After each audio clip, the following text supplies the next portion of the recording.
তো বন্ধুরা, আজকের ভিডিওটির মূল আলোচনার বিষয় হবে যে জেই মেন, জেই অ্যাডভান্স বা ডাব্লিউবি জেইর প্রস্তুতি কখন থেকে শুরু করা উচিত। এবার বাই চান্স যদি কেউ জেই মেন, জেই অ্যাডভান্স অথবা ডাব্লিউবি জেই অর্থাৎ কোনো ধরনের জয়েন্ট এক্সাম যদি ক্লিয়ার না করতে পারে বা কোনো কম্পিটিটিভ এক্সাম যদি ক্লিয়ার না করতে পারে, তাদের কেরিয়ারের জন্য কী ভাবা উচিত। আজকের এই দুটি টপিকই হলো এই ভিডিওর মূল আলোচনার বিষয়।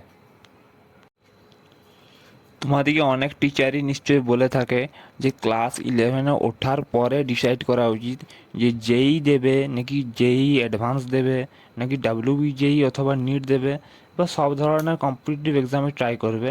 এটা ডিসাইড করা উচিত ক্লাস 11-এ ওঠার পরে। এটা ম্যাক্সিমাম যে টিচার, প্রাইভেট টিউটরই বলো আর এই কম্পিটিটিভ এক্সামগুলো যেগুলো প্রিপারেশন করাচ্ছেন যেসব শিক্ষক, তাদের সম্বন্ধেই বলো, ম্যাক্সিমাম টিচারদের এইটাই ওপিনিয়ন হয়।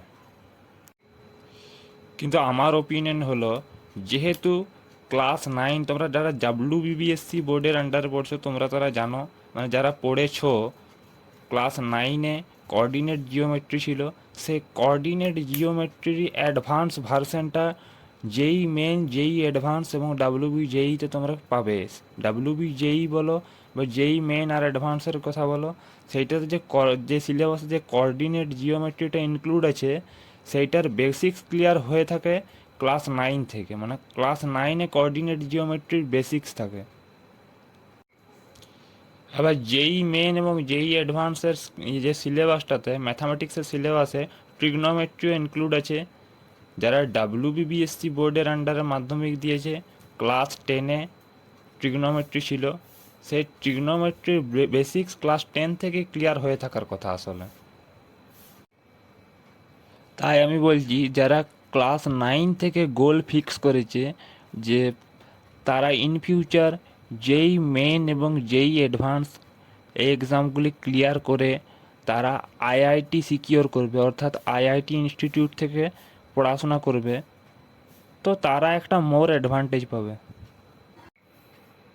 তার মানে এই নয় যে যারা ক্লাস 11-এ উঠে ডিসাইড করেছে যাতে তারা আইআইটিতে পড়াশোনা করবে, তার জন্য তারা যেই মেন এবং যেই অ্যাডভান্স ক্লিয়ার করে সে পথে এগোবে। তো তারা যে তাদের গোল ক্লিয়ার করতে পারবে না সেটা ব্যাপার নয়। যদি কেউ ক্লাস 11-এ উঠেও ভালোভাবে পড়াশোনা করে, মানে পড়াশোনার মধ্যে কনসিস্টেন্সি বজায় রেখে ডেইলি নিয়মিত পড়াশোনা করে, অর্থাৎ পড়াশোনায় ডিসিপ্লিন বজায় রাখে, একটা নির্দিষ্ট সময় তারা রেগুলার প্রিপারেশন করেন। এমনটা নয় যে ডেলি 9 ঘন্টা কি 10 ঘন্টা পড়াশোনা করলেই তারা যেই মেন বা যেই অ্যাডভান্সের মতন জটিল কম্পিটিটিভ এক্সাম ক্লিয়ার করতে পারবে। রোজ অল্প সময় করে পড়াশোনা করলেও একটা নির্দিষ্ট সময় এবং নির্দিষ্ট টাইমে পড়াশোনা করাটা হচ্ছে গুরুত্বপূর্ণ ব্যাপার। কেউ যদি ক্লাস 11-এ উঠেও এটা ডিসাইড করে যে তারা যেই মেন এবং যেই অ্যাডভান্সে মানে এই এক্সামগুলি ক্লিয়ার করবে এবং ভালো র্যাঙ্ক করবে, তো তারা এটা করতে পারে অবশ্যই, এটাতে আমি অ্যাগ্রি আছি।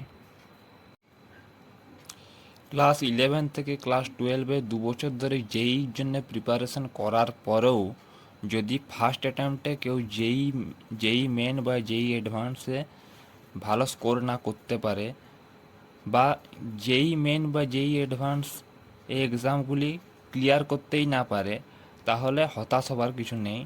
তারা আরেকটি অ্যাটেম্প্ট দিতে পারে, ফার্স্ট অ্যাটেম্প্ট পর সেকেন্ড অ্যাটেম্প্টটা ভালো করে দিতে পারে, এটাতে নো ডাউট। যদি কেউ যেই অ্যাডভান্সের জন্য এক্সট্রা 1 বছর প্রিপারেশন করে, সেটা কিছুই আশ্চর্যের নয়, সেটা তারা করতেই পারে। ফার্স্ট অ্যাটেম্প্ট এবং সেকেন্ড অ্যাটেম্প্টে যদি কেউ যেই এক্সাম ক্লিয়ার না করতে পারে, তার থার্ড অ্যাটেম্প্টের সম্বন্ধে ভাবা উচিত নয়। এটা আমার পার্সোনাল ওপিনিয়ন। এবারে কারোর ওপিনিয়ন আলাদা হতেও পারে।